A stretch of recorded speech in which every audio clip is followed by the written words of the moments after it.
Part one of this discussion covered the matter of the very notion of what it is to be a traditional Catholic, what it is to be traditional and therefore Catholic.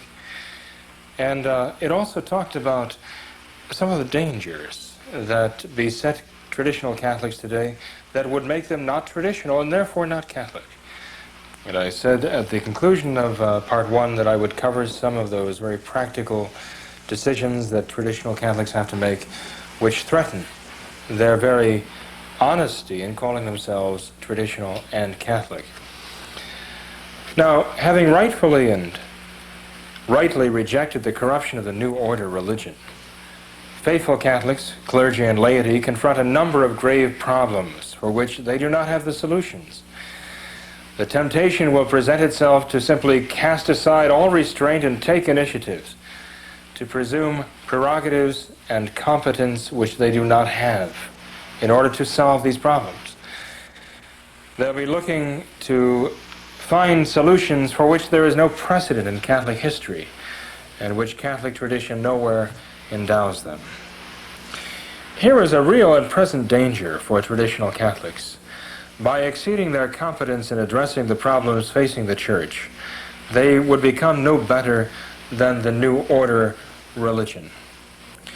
Satan, who has inflicted this crisis on the Church, will certainly strive to mislead those who have escaped the modernist trap to fall into another equally disastrous trap of a false reaction. And the only safeguard we have against backing into the trap of inventing human solutions to supernatural problems is to adhere firmly to Catholic tradition as known by law, Catholic practice, and historical precedent.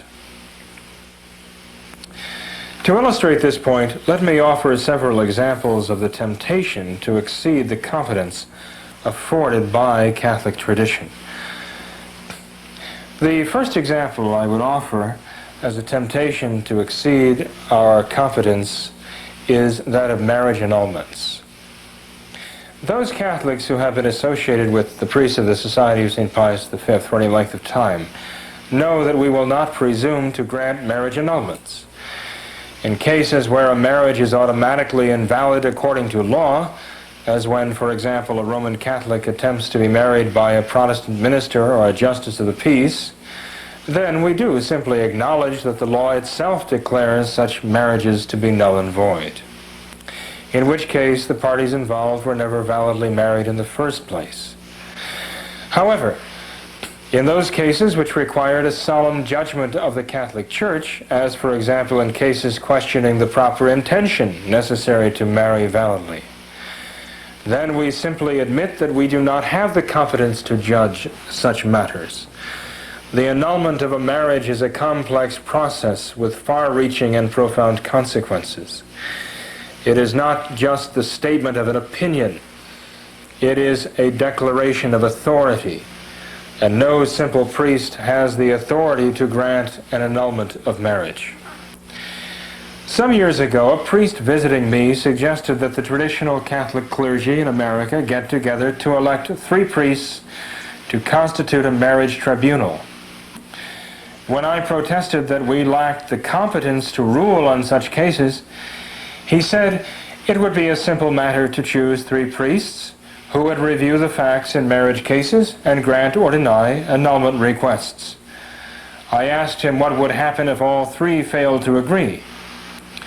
Decisions, he said, would be by majority rule. 2 against 1, he said, and what of those priests, I said, who would disagree with the decision? He explained that all priests would just accept their decisions in advance.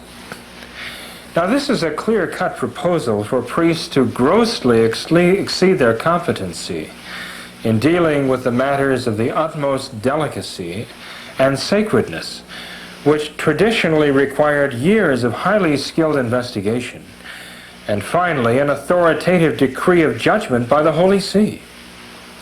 How a traditional priest could seriously suggest that a number of priests get together and form their own marriage tribunal is beyond me. This, to me, manifests a complete lack of understanding of the authority necessary to deal with marriage cases. and it expresses also a complete lack of understanding of the restraints and constraints placed upon traditional priests by Catholic tradition itself. There is no precedent for Catholic priests daring to rule in this way as this priest suggested.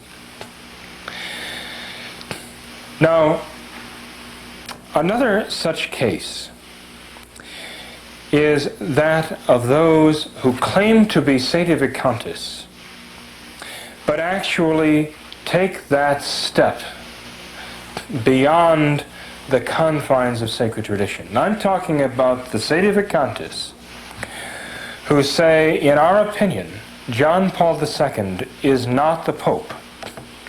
Therefore, everyone must accept as a dogmatic fact that he is not the Pope. And if one is not willing to say with absolute certitude and conviction that John Paul is not the Pope, that person cannot be a Catholic. Now, this is a clear and manifest case of exceeding the competency afforded to us by Catholic precedent, by the precedent of Catholic history and law. We know that one of the most pressing and perplexing problems facing traditional Catholics is their relationship with John Paul II, whatever that might be. They are Catholics, and Catholics by nature revere and obey the Pope. But can they obey John Paul? Is he the Pope? Does he have the faith? Does he profess the Catholic faith? Now, there are basically three schools of thought possible on this subject. The first is, John Paul is certainly the Pope, but he need not be obeyed when we disapprove of what he says. The second position is, John Paul II is certainly not the Pope, and only those who are perfectly convinced of this can be Catholics. The third position is this: there is at least an objective doubt regarding the papacy of John Paul II.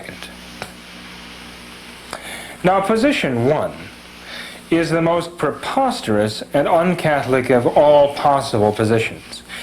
To say that John Paul II is certainly the Pope, but we don't have to obey him when we disapprove of what he says, is manifestly a schismatic statement. Position two, on the other hand, holds that to be a true Catholic, a traditional Catholic, a Roman Catholic at all, one must be absolutely convinced that John Paul II is not a Catholic Pope. Now, there are those who have come to make this statement today, even going so far as to say that it is a dogmatic fact that John Paul is not a Catholic Pope, and therefore to be a Catholic one must reject him absolutely. There cannot be a shadow of a doubt in the person's mind that he is not the Pope. Now, is this true? They appeal to this notion of dogmatic fact to ground their opinion and then to elevate it to the level of a dogma or a doctrine, making it an absolute requirement to be Catholic that one be convinced with no hesitation that John Paul is not the Pope. So we have to go into this question of a dogmatic fact just for a moment. Now, dogmatic theologians do deal with this question of a dogmatic fact, and they define it. A very, very well-known dogmatic theologian, a French dogmatic theologian named Hervé, has this to say. He says, a dogmatic fact is general. In general, any fact so connected with dogma that it is necessary for the acknowledgement, the guarding, the applying, or the rightly proposing of that dogma. He says this fact can be distinguished in a threefold manner. And he says principally a dogmatic fact is an historical fact by which a rule of faith is known. For example, the legitimacy of an ecumenical council or the legitimacy of a pope. So you see, the question of a man's papacy really does fall within the province of a dogmatic fact. Another great dogmatic theologian, Valentinus Zubizarreta, a Carmelite priest, had this to say: dogmatic facts are not in exact terms, but only equivalently revealed by God. And they speak such a relation with some revealed dogma that for the sake of that doctrine's conservation, they must be kept as though a patch were kept on the roof. Of this kind are that the Ecumenical Council of Trent is a rule of faith, that Pope Pius XII is truly a Roman pontiff of the Church, that Saint Teresa, solemnly canonized by the Church, is in fact in heaven, that the Vulgate edition of the Bible is authentic sacred scripture.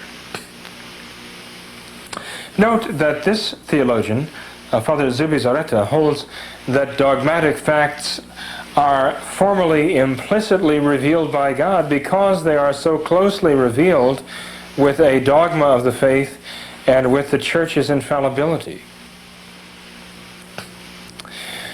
There are truths so necessarily connected with divine revelation that they cannot be denied or called into doubt without that revelation suffering injury from that denial. Now, the question arises, can the non-papacy of John Paul be a dogmatic fact? Now, in the first place, let's say this. We have to remember that the Church tells us that if a man has been duly elected and is accepted by the moral universality of the Church throughout the world as the Pope, then he is the Pope. It is a dogmatic fact that that man is the Pope. But is it true to say that a man not being the Pope can also be a dogmatic fact? I believe it is doubtful, and I say this for this reason. Because the fact that a man has been duly elected and is recognized by the universality of the Church throughout the world are patent facts. They can be proven or disproven, perhaps. But to reach the conclusion that for other reasons a man is not the Pope and cannot be the Pope requires a long series of proofs and deductions, premises that are based upon evidence, and a lot of evidence. And so by the time you come to the conclusion, therefore, this man cannot be the Pope, you have such a string of reasoning bringing you to that conclusion, it is very doubtful that that can be so intimately connected with divine revelation that it is a dogmatic fact, unless, of course, the man simply come out and formally deny a truth of divine revelation. This is my own personal reflection on the matter. It is not the negative equivalent of the classic examples of the theologians. This is what they say, or would say, about John Paul. A man who is duly elected and acknowledged to be the Pope by the Universal Church is the Supreme Pontiff and Vicar of Christ. But John Paul has been duly elected and is acknowledged to be the Pope by the Universal Church. Therefore, John Paul II is the Supreme Pontiff and Vicar of Christ. This is how the Novus Ordo theologians would argue this matter of dogmatic fact in talking about John Paul. Now, the first proposition is of faith, that a man duly elected and acknowledged to be the Pope by the Universal Church is the Supreme Pontiff and Vicar of Christ. That is of faith.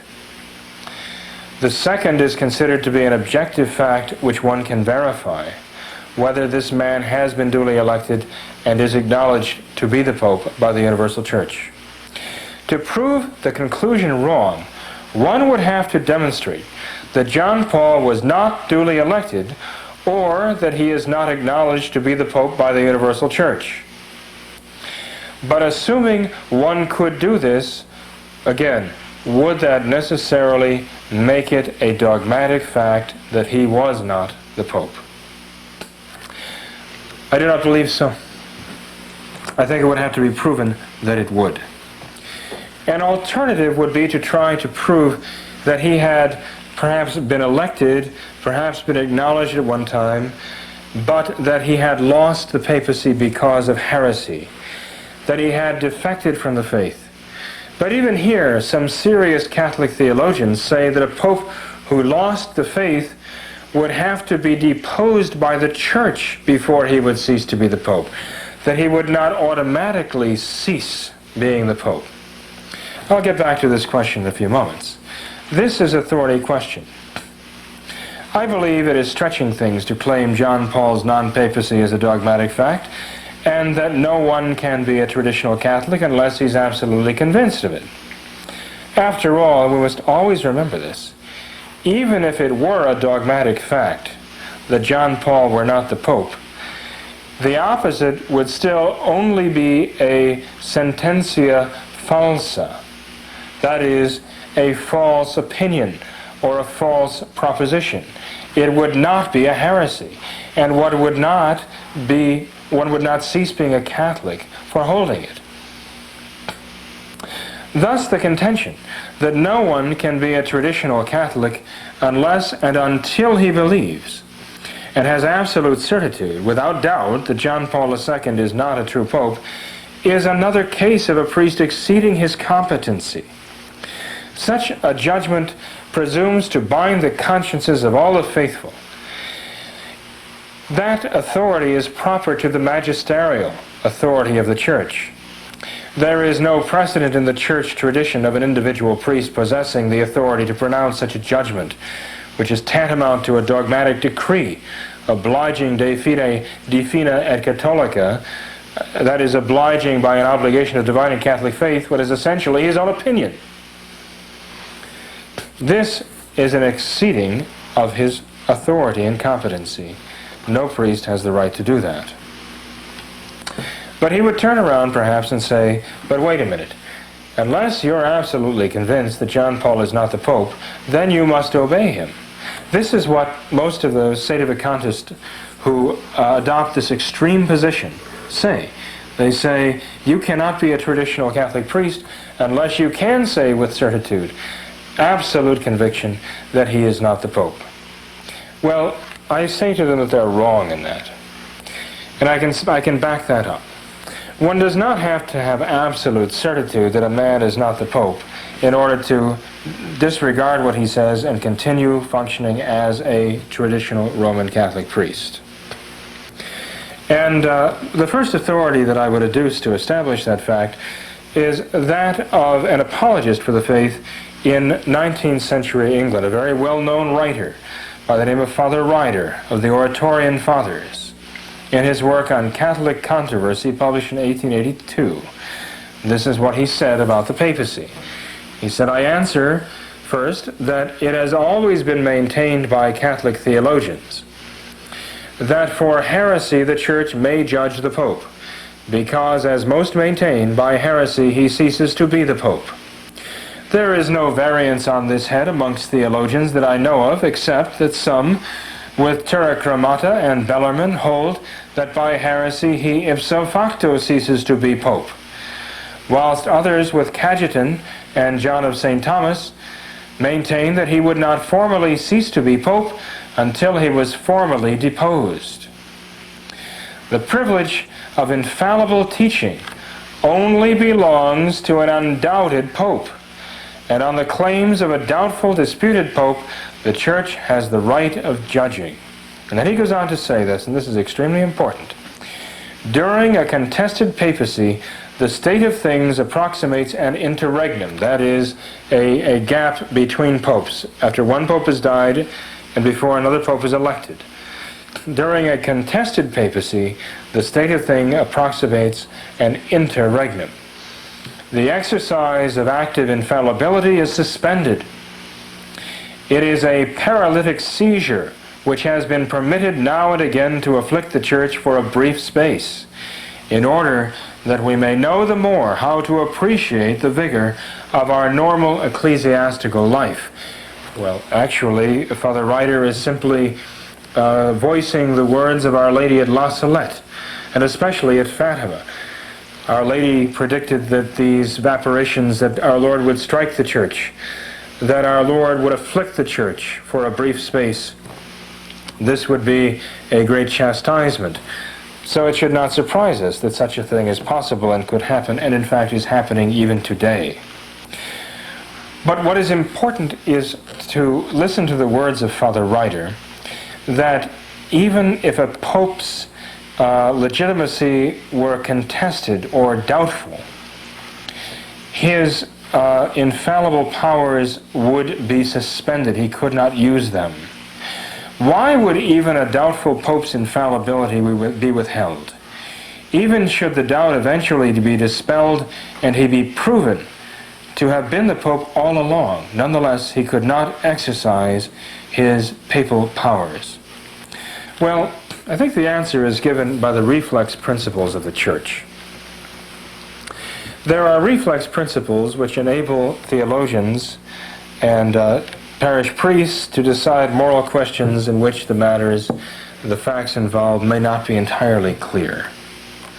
Father Dominic Primer has written in his Manual of Moral Theology of 1923, indirect or reflex principles are certain general, true, and clear norms which, while they do not directly and per se prove the thing concerning whose truth is being investigated, but nevertheless they serve to dispel the practical doubt and to obtain moral certitude in a practical case. Father Primer then lists the more important, the principal, he says, the principal principles, the more principal reflex principles. And at the top of the list is this: lex dubia non obligat. A doubtful law does not bind.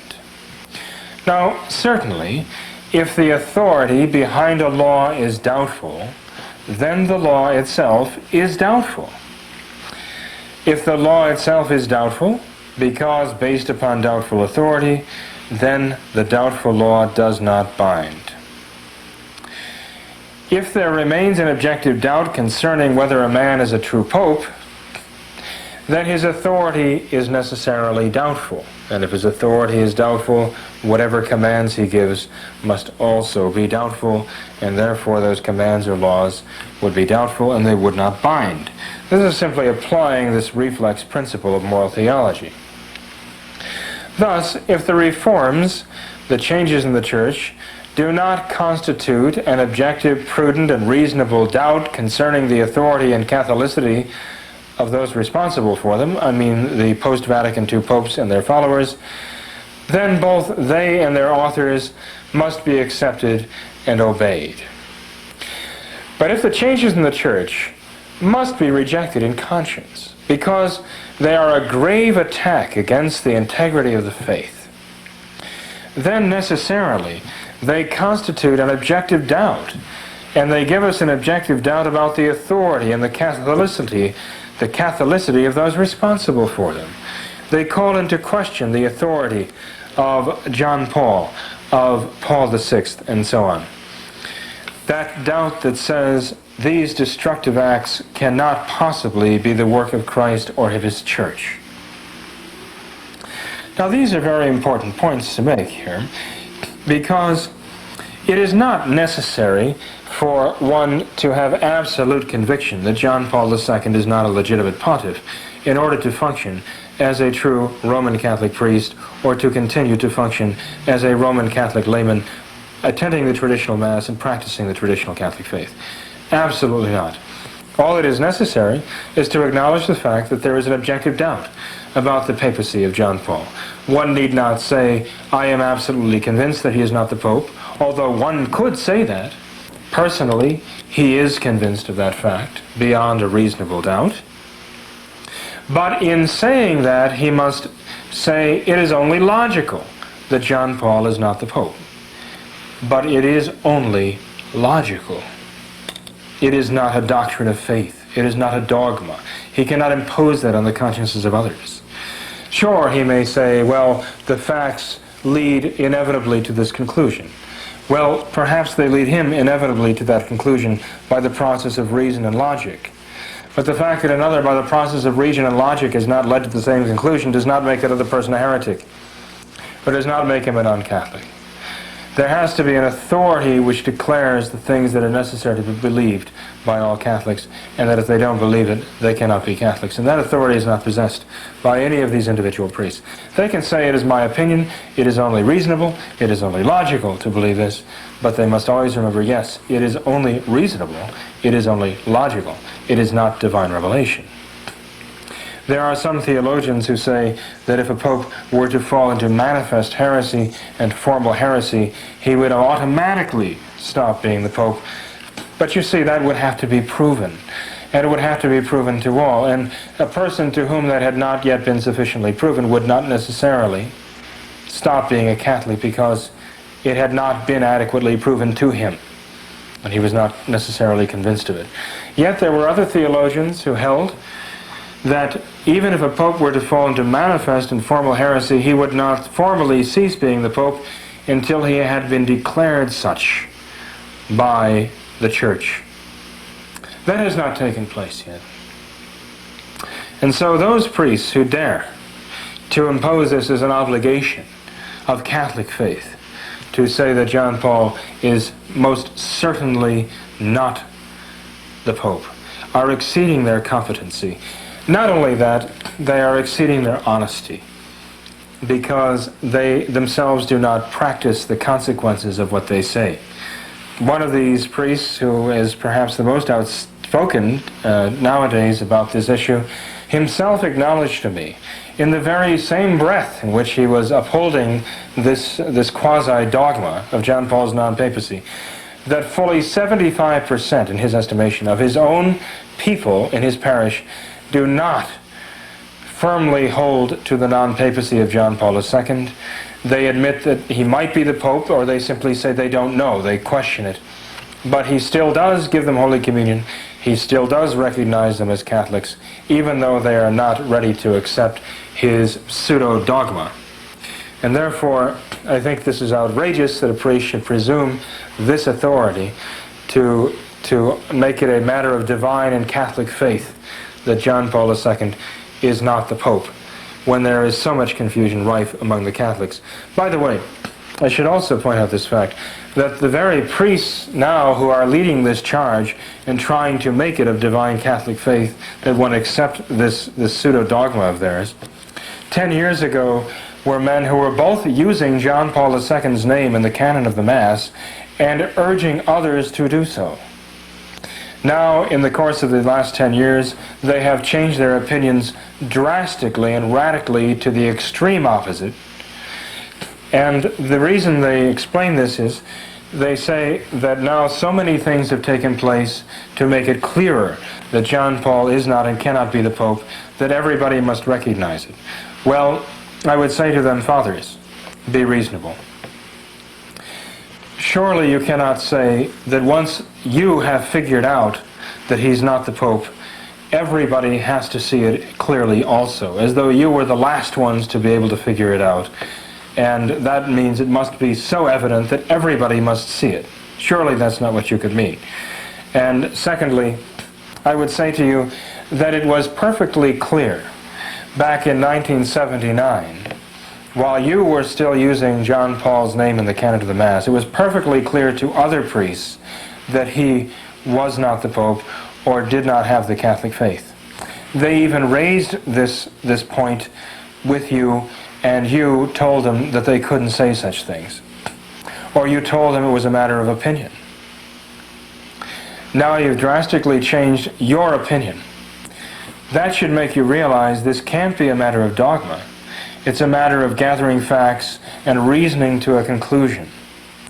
What John Paul II said to the United Nations General Assembly in 1979 was no more Catholic than what he did at Assisi or what he said at the Jewish synagogue in Rome. It was outrageous what he said there, and it cannot be reconciled with the Roman Catholic faith. You should have known that.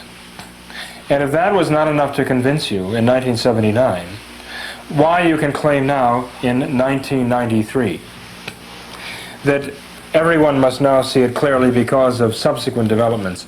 I think you're, again, exceeding your competence, and I think you have no right to enjoin this upon the traditional Catholic faithful, as you yourself acknowledge.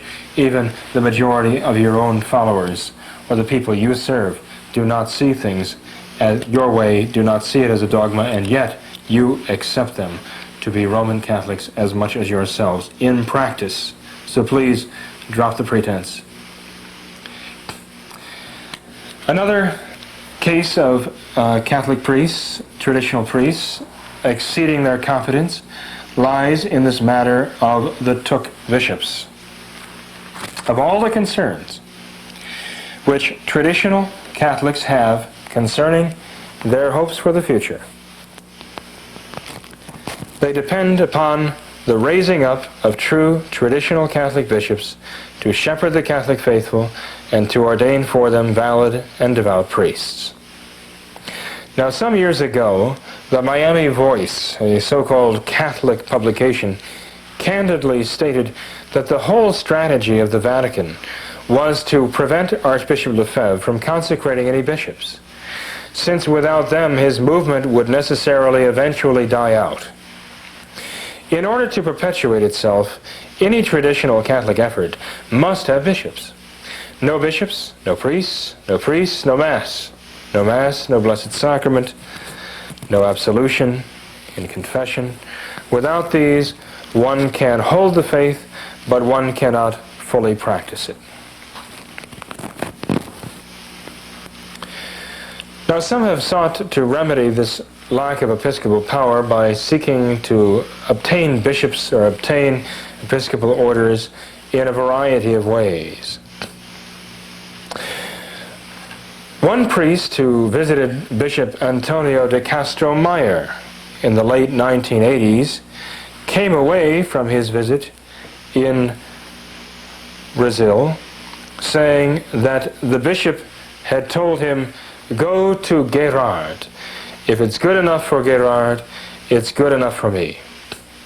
He was referring to Gerard de Laurier, a Dominican priest who had been consecrated just shortly before by Archbishop Ngo Dinh Thuc, a bishop from Vietnam who had left Vietnam after the assassination of his brother, who had been the president of that country, and had then wandered in ecclesiastical circles, gotten into various troubles with the Vatican, and finally had settled in France. This Father Gerard de Laurier had gone to Archbishop Thuc to be consecrated a bishop. And supposedly the statement of Bishop Antonio de Castro Mayer endorsed this consecration and even encouraged this priest to go to Father Gerard de Laurier for perhaps ordinations of priests and even consecration of bishops. But one gentleman who was present throughout the conversations between this priest and Bishop de Castro Mayer, a man who speaks both the bishop's native Portuguese as well as French, in which the conversation took place, disputes that interpretation of the bishop's words. The gentleman who had known Bishop Mayer for several years before this meeting states that the bishop did not say such things and did not mean what the priest visitor has since claimed. That Bishop de Castro Mayer was endorsing the Thuc consecration of Father Gerard de Laurier and encouraging this priest to approach him for holy orders was not the case. Now, I think it's important to look at this particular consecration for two reasons. First of all, the consecration by Archbishop Thuc of Father Gerard de Laurier is a consecration which has ramifications that are going to affect true Catholics, traditional Catholics, for years to come, because there are successions that have followed from Father Gerard de Laurier that are affecting Catholics in Italy and Catholics throughout the United States, actually throughout the Americas. There are people who are going to priests or going to bishops who follow in the line from Father Gerard de Laurier who are affected by this question. Is he really a bishop? Was he really a bishop? Can we accept the orders that have come from him in clear conscience as being valid? Very, very serious questions. Nothing to be trifled with. And the second reason why I think this particular consecration needs to be dealt with is because more is known about this. A number of our priests traveled to Germany to deal with the only living observers of the consecration. I call them observers as opposed to witnesses, and I'll explain why. First of all, let's review some of the circumstances of this consecration of Father Gerard de Laurier by Archbishop Thuc. Circumstances that were revealed under oath by the two observers, two university professors at the University of Munich, Professor Hiller and Professor Heller. Both men testified under oath to the three priests who traveled to Munich to interview them back in 1989. These three priests were Father Donald Sanborn, Father Clarence Kelly, and myself, Father William Jenkins. First of all, the two men both testified that the consecration, that the ceremony was meant to be deliberately secret. But the request of Father Gerard de Laurier himself, everyone was to be excluded from the ceremony except Archbishop Thuc and these two observers who were there only in the capacity of servers. They were not briefed on the ceremony, they were not trained, they looked over the ceremony themselves in the airplane on the way to actually serve at the ceremony. They received no instruction as to what constituted the matter and form of the order to be conferred. They could not identify what it was, and this is extremely important to qualify them or disqualify them as witnesses. This is why I call them observers. A very important point that was also brought out, and this was brought out under oath, was that there existed no official documentation of this consecration taking place. There was no certificate issued. There was no certificate originally requested by Father Gerard de Laurier. There was none offered by Archbishop Thuc. There is no documentation, as I say, officially required by the Church to substantiate that this consecration took place and took place properly. It is not recorded anywhere in any official archival document. There were no witnesses, as I say, who are living now who could testify that the matter and the form were applied properly. The witnesses were able to testify, and in this case I think they can be accepted as witnesses, concerning something over which they would testify as far as their personal knowledge. They both testified that Archbishop Thuc had the mind of a child at this time. That was what they said, the mind of a child. In fact, this is how they explained that only 3 weeks before this ceremony allegedly took place, Archbishop Thuc had concelebrated the new Mass in the local Novus Ordo church. That he had gone through the motions of concelebrating the new Mass, and when asked later how he could have done that, he said he did that as a token of friendship, because the Novus Ordo priest had shown him some kindness. But Archbishop Thuc said, and this was testified again under oath by these men, Archbishop Thuc said he withheld his sacramental intention while performing this quasi-sacramental function. Now this is a very, very indicting statement, because not only does this in itself constitute a mortal sin to do such a thing, to go through the motions of performing a sacrament to withhold an intention, but it was justified by these men by the fact that he had the mind of a child. The fact that 3 weeks before he had gone through the motions of performing a sacrament withholding his intention does cast kind of a shadow, or a bit of a shadow, over any sacramental ceremony that he would perform later. Now, another factor which has to do with the intentions of the men involved, the principles involved, Father Gerard de Laurier and Archbishop Thuc, also must be taken into consideration. And this intention is testified again by the two observers whom I mentioned. but also by a priest who was a close associate, perhaps the closest clerical associate of Father Gerard de Laurier's in these years, preceding and immediately following this alleged ceremony of consecration. This man's name was Father Bernard Lucien. And Father Bernard Lucien has written to verify the fact that Father Gerard de Laurier stated publicly and emphatically that he had no intention, and in fact, I should put it this way, that he had the positive intention not to be consecrated a bishop by any bishop who recognized John Paul II as Supreme Pontiff of the Roman Catholic Church. Why was this? Well, as it was explained, Father Gerard de Laurier believed that if any bishop who would consecrate him accepted John Paul to be the Roman Pontiff, that consecration would be schismatic. And Father Gerard de Laurier did not want anything to do with the schismatic consecration. And so Father Gerard de Laurier did inquire of Archbishop Nodin Thuc if he did reject John Paul II as pontiff, and allegedly Archbishop Thuc said yes, he did reject John Paul II's pontificate.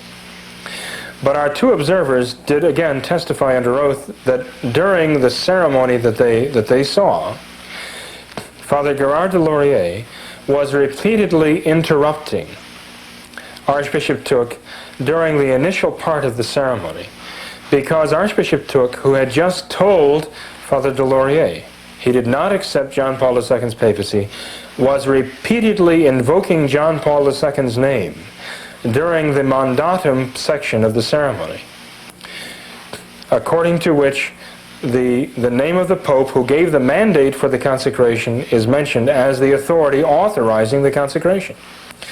Father Gerard de Laurier repeatedly interrupted this part of the ceremony, the mandatum, to admonish Archbishop Thuc that he must not invoke John Paul II's name. Yet the two observers insisted that the ceremony was followed exactly. There are contradictions in the testimony. I'm sure the two men, I believe the two men were of goodwill and are very honest, but there are points in their testimony that are at variance. But this whole question of Father Gerard de Laurier's intention is very important, because if Father Gerard de Laurier made the firm intention not to be consecrated by any bishop who recognized John Paul, and then Archbishop Thuc was invoking John Paul repeatedly during the ceremony and had to be corrected by Father de Laurier, how does this affect the intention? The intention not to be consecrated, stated beforehand. We know afterwards, after this ceremony allegedly took place, that Archbishop Thuc did make statements of acceptance of John Paul II. Again, how does that affect the intention of Father Gerard de Laurier? These are questions that have to be faced. They are not trivial questions. Again, the evidence for them is all attested under oath by people who are able to testify as to these historical facts. And the only possible conclusion to all of these is that these and other facts give rise to a prudent doubt, which can be overcome only by serious and reliable evidence. Now, some priests have found what they believe to be compelling evidence that this consecration by Archbishop Thuc of Father Gerard de Laurier must be accepted as valid, despite all of the problems and despite the fact that there were no witnesses present who could certify that the consecration was done properly, that is, with the essential matter and form. One priest recently wrote a preface to a booklet vindicating the validity of Father Gerard de Laurier's episcopal consecration and criticizing those priests of the Society of St. Pius V who contest the validity or the acceptability of that consecration. The priest who criticized our priest of the Society of St. Pius V, the priest who insists that the consecration of Father Gerard Laurier must be accepted uncritically as valid, had this to say about the matter of one bishop secretly consecrating another without assistant priests as witnesses. And I quote him here. "I discovered that Pope Benedict XIV discussed the matter at length and said that the whole question was settled by Pope Alexander VII, who said that even if a bishop without a papal dispensation should, without any assistant priests, perform an episcopal consecration, it is to be deemed valid. Furthermore, I found no mention in any writings of a pope, theologian, or canonist of the necessity of having, quote, qualified witnesses at an episcopal consecration. Eager to transmit this important find to the priests of the Society of St. Pius V, I sent to each of them in January of 1991 a packet of documents in support of the fact that even consecrations at which there were no assistant priests, even illegally, had to be deemed valid. In the packet I included a letter in which I said," and this is a quote then within the quote, a quote addressed to our priests. "To date, January 16th, 1991, I have not seen a single document of either the Church or a theologian or a canonist which states that if a consecration is performed without at least one assistant priest, it is to be deemed dubious or invalid. If anyone has such a document or information, could he kindly send it to me?" And then the priest returns to his original document. "As of this writing, January 1992, I have not received a single response, and I therefore assume that there is no such document. In the face of this, I do not understand how ordinary priests can maintain that you must regard a consecration dubious which does not have qualified witnesses, when Pope Benedict XIV attests that Pope Alexander VII declared that even consecrations without any assistant priests must be deemed valid. Nor does either of these pontiffs, nor any canonist or theologian, say that qualified witnesses are necessary in the absence of these assistant priests." Now this is quoted from a preface written by this priest, a preface written to an article published under the title, "The Validity of the Thuc Consecrations." Now, speaking for myself, it is quite true that I received the information sent by this priest in good order, and I did not respond within the time stated by the author. There are several reasons why I did not respond, which will serve partially to answer the point our critic is attempting to make. In the first place, I did not respond because I had asked the priest on two separate occasions to write a formal statement of his position. I told him that receiving an envelope full of scraps of paper, of photocopies taken from this document or that document, hardly constitute a worthy theological presentation of a position. When I asked him to draw up a formal statement, like a theological thesis paper which we could study seriously and respond to seriously, he agreed on two separate occasions to do exactly that.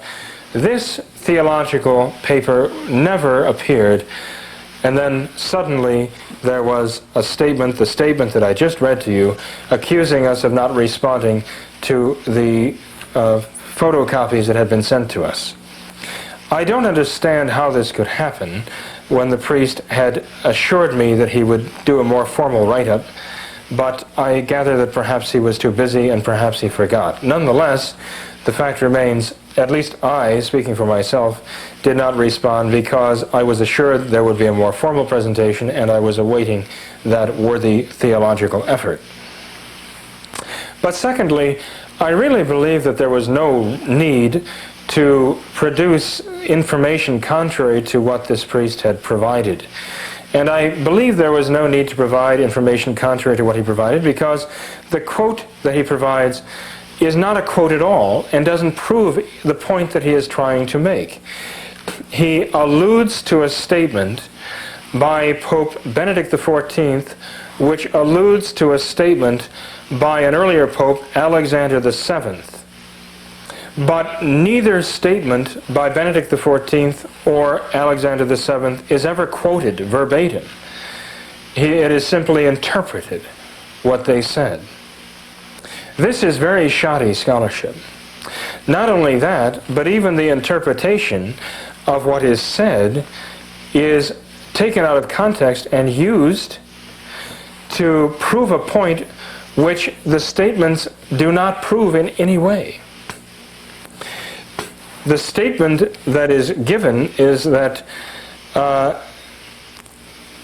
I discovered that Pope Benedict XIV discussed the matter at length and said that the whole question was settled by Pope Alexander VII, who said that even if a bishop without a papal dispensation should without any assistant priest perform an episcopal consecration, it is to be deemed valid. And then he goes further and says, I found nowhere any evidence requiring qualified witnesses, and then he's making a presumption. He said, because I failed to find any statements of popes or theologians or canonists that qualified witnesses are necessary, therefore I presume that none are required. But that is a presumption, and that is not a safe theological and a worthy theological position to take based upon a presumption simply because he did not find evidence. And then writing to our priests and saying, since you did not provide me with the evidence that I seek, and I could not find any, I presume there is no such evidence. This is not theology. Now I know that an ordinary layperson reading these statements might be won over by them, but the fact is, these statements do nothing to establish the position which this priest is taking. And the position he's taking is this, really, if you follow it logically to its ultimate conclusion, that the Church has decreed that she will automatically and in advance accept all episcopal consecrations performed without any witnesses. Period. And he's arguing from that conclusion to say, therefore, the lack of qualified witnesses at the consecration of Gerard de Laurier is not an impediment to accepting it. Rather, we must accept it as being valid. That is not at all proven by the statements adduced by this priest critic. This is not Catholic theology. That is another reason why I did not respond, and saw no need to respond, because I thought the case was no case at all. The quote does not prove what he pretends. In fact, it's not even a quote. Furthermore, the statements even misrepresent our position, the position of the priests of St. Pius V. Even that was not gotten correct. Our position is simply what the Church prescribes. Assistant priests are required by the Church for the legality of an episcopal consecration where co-consecrators are not present. This is required. That requirement can be waived by a dispensation from the Holy See. But where that dispensation is not granted, they are required for legality. That is our position, but again, we are misrepresented because the priest who criticizes us says that the co-consecrators, that is the two bishops who join the main bishop, the principal bishop, are not there as witnesses.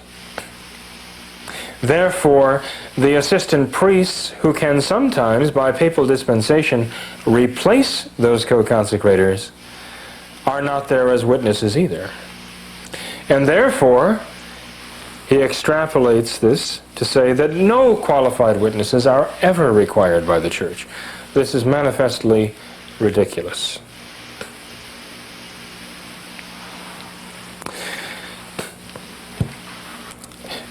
I did not respond to this because I found the argument absurd. It is an absurdity of false reasoning to claim that the Church automatically in advance accepts and deems as valid all possible future secret consecrations, regardless of the circumstances. That is not Catholic tradition. That is a departure from Catholic precedent. Now, in the document to which this priest's remarks are a preface, there are a number of cases given of secret consecrations which the Church subsequently accepted as valid. But rather than prove the case that this priest is making, those examples rather prove the position of the priests of the Society of St. Pius V. Our position is precisely that where you have a secret consecration, there is one authority and one authority alone that can guarantee the validity of that consecration, and that is the authority of the Church. So when examples are given showing that there was a secret consecration in 1943 behind the Iron Curtain or wherever, that the Church later endorsed and accepted as being valid, that proves our case. The authority of the Church is needed to guarantee the validity of such consecrations. And where that authority is lacking, no individual priest or no group of priests can get together and substitute for it simply on the basis of their personal opinions. They do not have the authority to substitute for the magisterial authority of the Church. We can't forget that, but there are traditional Catholic priests who are forgetting that to their own peril, and they are misleading many good Catholic people. Now, let's go back and look at the question as it is posed by this priest. The question that he posed to our priests. Is there a document refuting the quote or the reference given as proof that witnesses are not needed in order to establish the validity of a secret consecration? This is a false question if it is brought forth to pertain to the Thuc consecration of Gérard de Laurier. Why is it a false question? It's a false question because that consecration is a special case. It is a case in which there was no official record made of the consecration. Nothing like that is stated in the cases referred to by Benedict XIV or Alexander VII. They do not mention cases in which there is absolutely no documentation whatsoever. But in the case of Gérard de Laurier, there was no official documentation, no official record of the consecration. The witnesses are called upon to testify in default of such an official record. That's the role of the witnesses. So the quotation is not, I keep calling it a quotation, but there is no quotation. That's the point. He just makes a reference to something that one pope said about what another pope said. This reference is not the point, in that it fails to deal with the facts of the particular matter in question, this alleged consecration of Father Gérard de Laurier by Archbishop Nodentuk. That failure, that discrepancy, is simply ignored by this priest researcher as though it were of no consequence. Yet, as we shall see, it is of major importance. It is a central question. How is the conferral of orders to be proven in default of official documentation required by the Church? And let me address in my introduction to giving the evidence that he has asked for. Let me just state this final reason why I did not respond to him.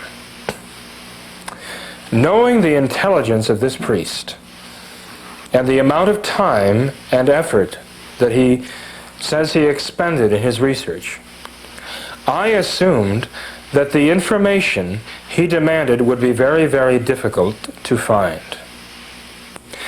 I was wrong.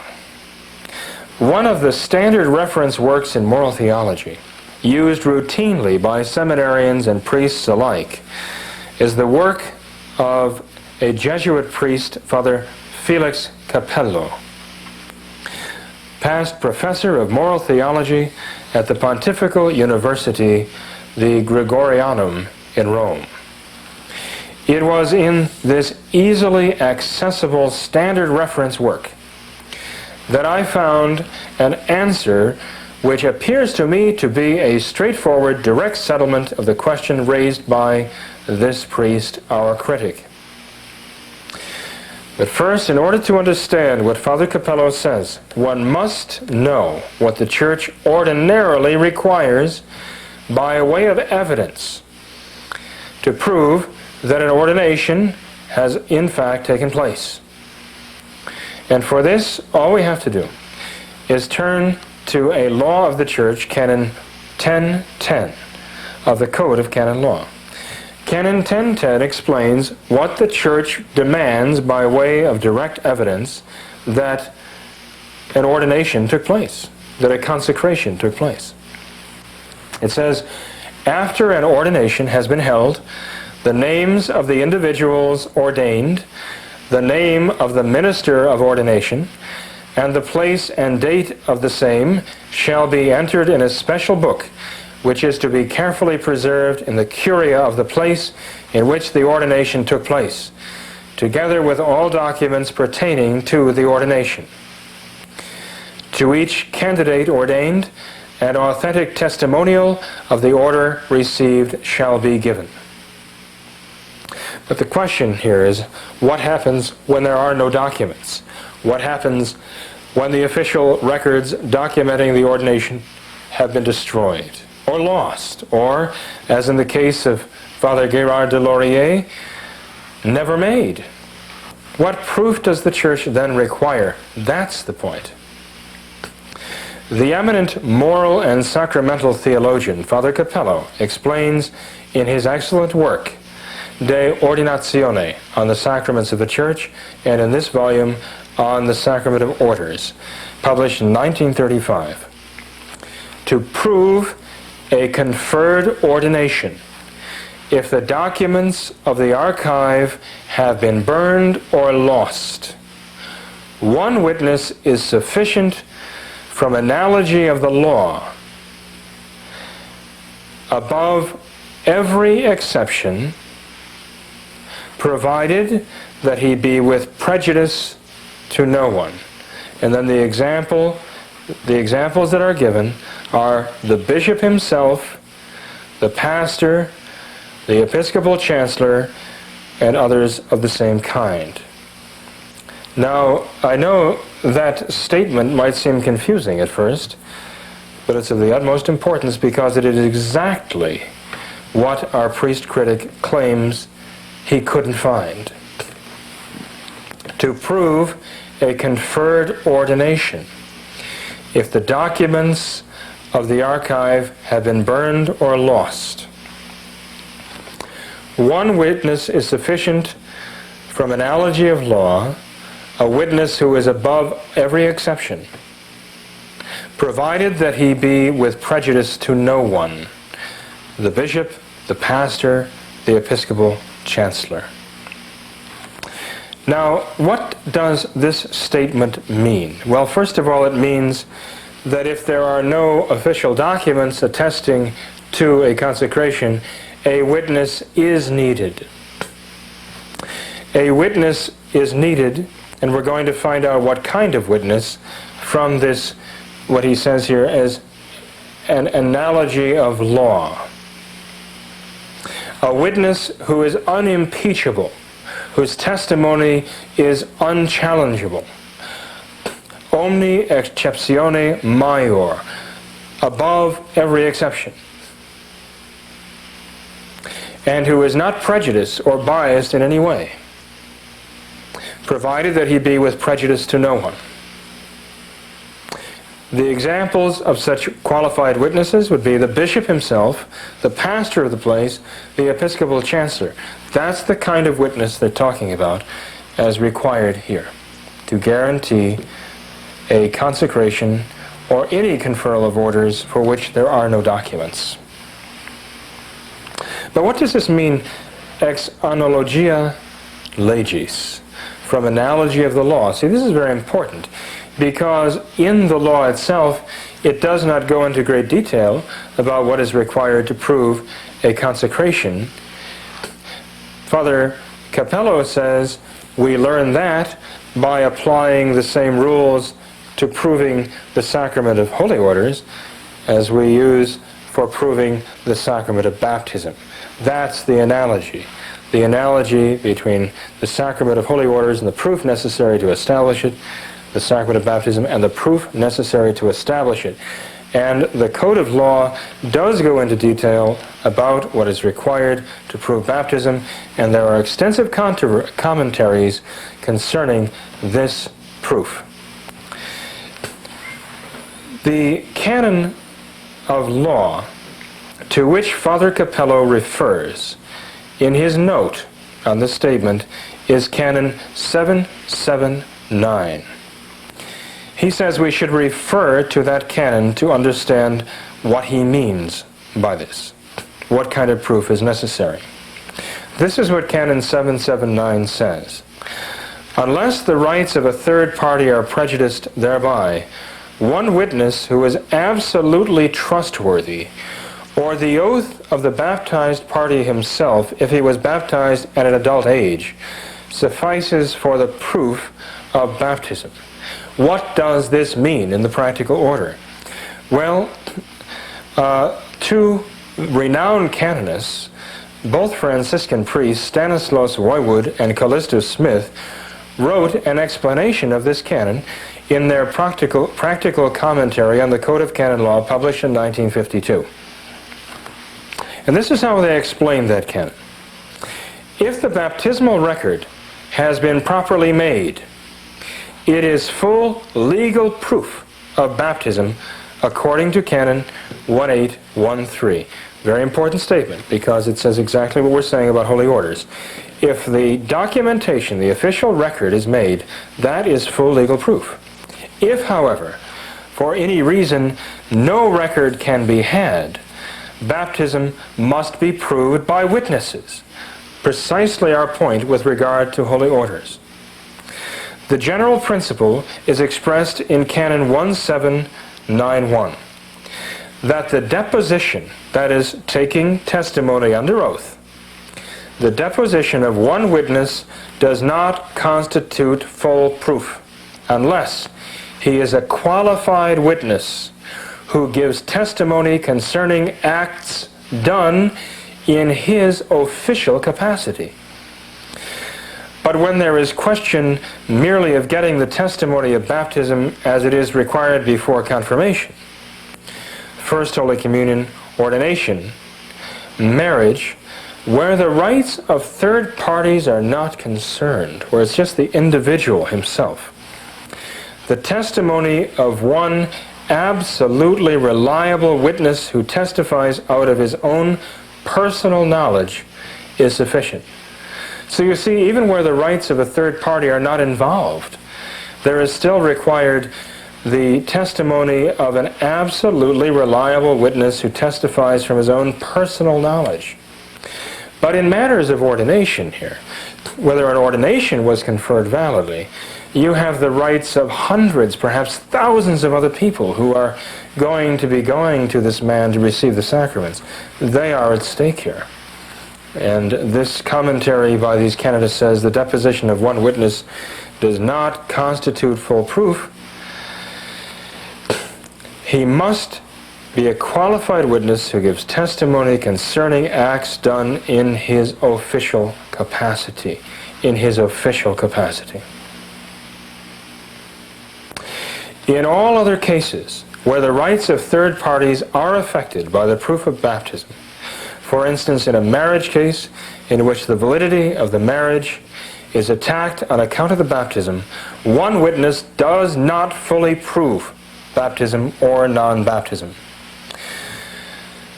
Now he says that when there is a question as to whether baptism should be conferred again, the Holy Office declared that the testimony of one trustworthy witness suffices to establish the fact of baptism, and the sacrament may not be repeated conditionally.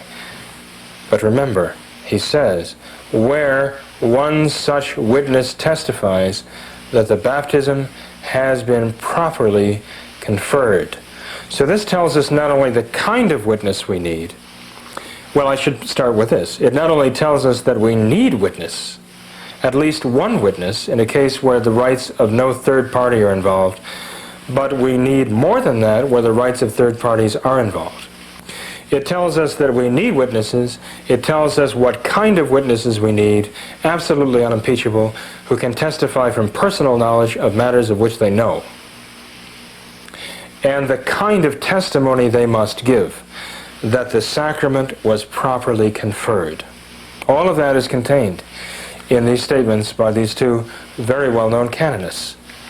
This is a direct answer to what this priest says he has been looking high and low for and has been unable to find, and they are in standard reference works that would be on the shelf of any second-year seminarian. Now note this.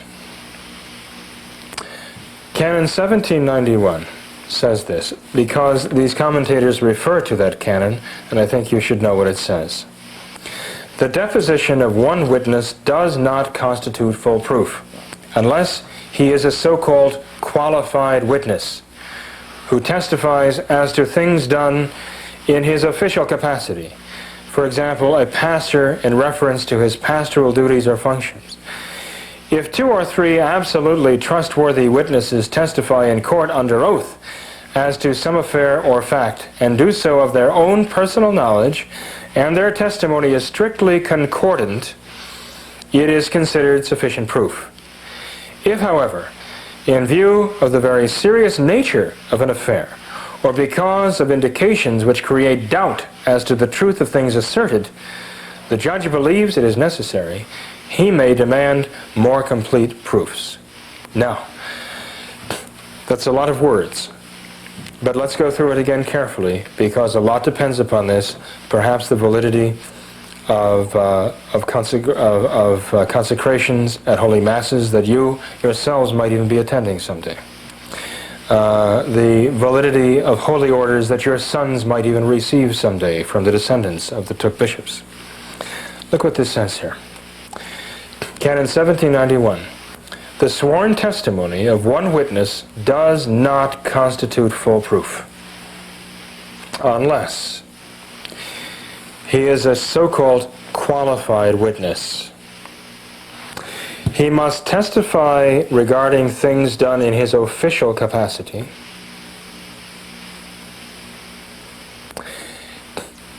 That is, would be the requirement, say, of a bishop who did the consecration, a pastor who does the baptism, and so on. If two or three absolutely trustworthy witnesses, other than this so-called qualified witness, if two or three absolutely trustworthy witnesses testify in court under oath, that's important, in court, as to some affair or fact, do so of their own personal knowledge. For example, that the matter and form of a sacrament were in fact conferred because they know what the matter and form of the sacrament are. And their testimony is strictly concordant. That means no contradictions, either among themselves or within the testimony of a single individual. Strictly concordant testimony. That is considered sufficient proof. This was not what our priest received from the professors who were the only observers of the consecration of Garde-Laurier. Their testimony was not strictly concordant, and they could not testify with regard to their own personal knowledge that the sacrament was properly conferred. But even beyond this, because of the very serious nature of this affair, or because of indications which create doubt as to the truth of the things asserted, the judge believes it's necessary, he may demand more complete proofs. And you see, that statement really answers a lot of the question here. We're talking about a court of law. We're talking about an ecclesiastical court with an ecclesiastical judge who is empowered by the church to make a decision with authority. None of us has that authority. None of us is that ecclesiastical judge or has the magisterial authority necessary. With regard to the whole point, though, getting back to the reference of our priest friend, are witnesses required? Is there any source that says witnesses are required? He looked high and low and couldn't find any. The Catholic Encyclopedia of 1907, the Catholic Encyclopedia of 1913, under the title Co-Consecrators, make it clear that the co-consecrators are there at least in the capacity of witnesses. This is what that article says. It is written by a Jesuit, Father Sidney Smith. Co-consecrators are the bishops who assist in the presiding bishop in the act of consecrating a new bishop. It is a very strict rule of the Church that there should be 2 such assistant bishops, or 3 bishops in all. Though an exception is made for missionary countries where it is practically impossible to bring so many bishops together. The Holy See there allowing 2 priests to act as assistants to the consecrator. But the question was proposed in this article as to whether or not the co-consecrating bishops equally with the consecrator impart the sacramental gift to the candidate. And Father Smith responds that he does not think so. Now remember, this was before the decree of November 30th, 1944 by Pope Pius XII, saying, establishing co-consecrators as fellow consecrators with the principal bishop consecrator. But Father Smith does acknowledge in this article that those co-consecrators are there in the capacity of witnesses. The question is not whether they're in the capacity of witnesses, but whether they're there in the capacity merely as witnesses, or also that they assist in conferring the sacrament. Father Smith actually quotes theologians to the effect that the co-consecrating bishops are there certainly as witnesses of the sacrament conferred. I am not going to read the entire entry because many of you will have this Catholic Encyclopedia and can verify it for yourself. Therefore, in default of the official documentation normally given with the conferral of holy orders, the Church demands unimpeachable witnesses that the sacrament was properly conferred. But it is not up to just anyone, a layman or a priest, to judge. Judgment is reserved to an ecclesiastical court, with a judge enjoying the authority of the Church. There is no substitute for this authority, nor is there any precedent in Catholic tradition for an ordinary priest presuming to assume this authority unto himself. And my response, therefore, to this priest would be, in the face of this, I do not understand how an ordinary priest can presume to sit in judgment, to guarantee the validity of the Thuc consecration of Gérard de Laurier when the Church requires, in default of any official documentary record of the consecration, unimpeachable witnesses, omni exceptione maiores, sufficiently qualified to testify under oath and before an ecclesiastical court that the consecration was properly conferred. But then this is precisely my point. And herein lies the root of the danger and the problem facing Catholics who are set on keeping the true faith. They must resist the temptation to overreach their competency. They must remain within the limits set for them by the Church's tradition. I know the sense of urgency that is felt there by some of the priests to find a solution to this very difficult problem of episcopal orders and episcopal powers. But we cannot jettison Catholic tradition in order to find a solution. That would be looking for the devil's solution to the problem that the devil has caused in the Church. Another case, and this is my final case, of priests falling into this trap of exceeding their competency involves that of Mount St. Michael. And it involves the whole question of whether Mount St. Michael is a schismatic institution. And Mount St. Michael, as many of you know, was an institution established by Francis Schuckardt. Francis Schuckardt, a member of the Blue Army back in the 1970s, who traveled the country giving talks about the Blessed Virgin Mary and the need to pray the Rosary. Francis Schuckardt went to a man named Daniel Q. Brown to be ordained a priest and consecrated a bishop. This was in the beginning of the 1970s, sorry. This was actually at the very outset of the 1970s that this took place. And Daniel Q. Brown had received his orders outside the Catholic Church. Brown had been a Catholic who left the Catholic Church, formally joining an old Catholic schismatic sect to be ordained a priest and consecrated a bishop. And sometime afterwards, Brown made an abjuration of heresy before 40 lay people in a hotel room in Chicago, Illinois, and then claimed he was reconciled to the Catholic Church and he was entitled to function as a priest and a bishop in the Catholic Church. Part of that functioning, as it turned out, consisted of ordaining and consecrating Francis Schuckardt a bishop. Schuckardt then joined forces with Brown to establish the Tridentine Latin Rite Church, and part of that church came to be known as Mount St. Michael, established in the vicinity of Spokane, Washington. Now in 1984, Schuckardt's followers, the clergy whom he had presumed to ordain, actually drove him out.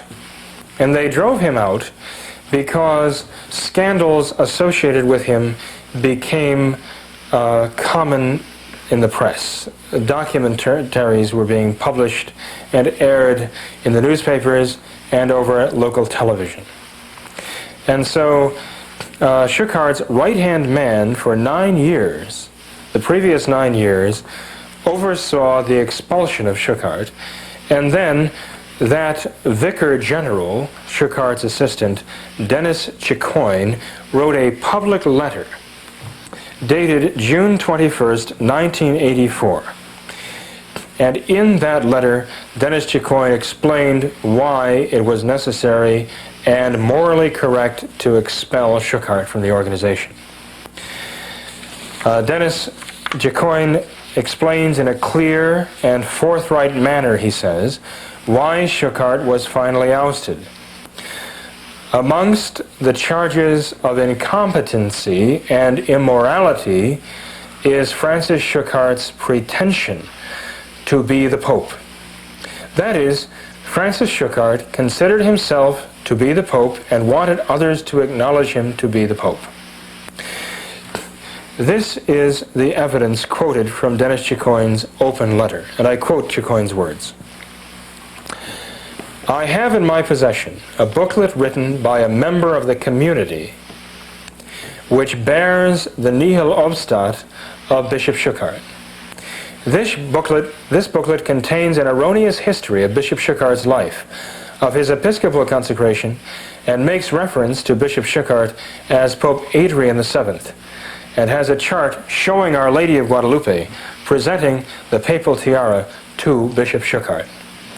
I have in my possession sworn statements by several persons whom Bishop Schickhardt told personally that he was the Pope. These same persons were instructed not to tell myself and other priests and clerics, since we did not have the grace to accept it. Bishop Schickhardt has worn and wears a white cassock in the manner of a pope, not an episcopal cassock. Bishop Schickhardt has allowed pictures of himself in a papal cassock to be made and disseminated among the religious and laity. Bishop Schickhardt, so he styled himself, claimed to be the Pope. This is the very textbook definition of a schismatic sect. We are being asked to accept this institution as a Catholic institution. It's not the same as accepting an individual back into the church. It's being asked to accept an entire institution schismatically created as a Catholic institution. This only the supreme magisterial authority of the church can do. No priest, no group of priests has the authority to do so. This is another prime example of individual priests exceeding their competency. My dear fellow Catholics, we must stand firm and restrain ourselves within the binds and confines of Catholic tradition if we want to be Roman Catholics. God bless you.